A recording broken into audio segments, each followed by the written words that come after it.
аяқты шынықтырыңыздар. Себебі қан аяқтан айналады. Тікке тауға шыққан кезде аяқтан қан айналып, аяқтағы қан жүрекке барады. Біз неге ұйықтар алдында негізі көрпені ашып тастаймыз, ыстық деп. Түн ішінде көрпе ашып тастаған адам тоңа бастайды.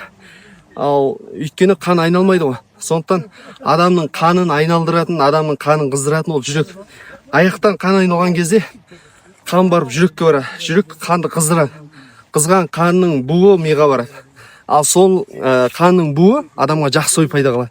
Мынандай таза ауада жақсы ой ойлау, өзіңнің проблемаларыңа өткенде айтқандай сырттай қарау, ол енді бұл өмірді жеңілдетеді достар.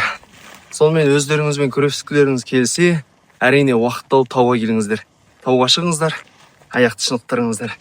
Мықты болайық, рухты болайық, өзіңмен күрес. Сараңгө.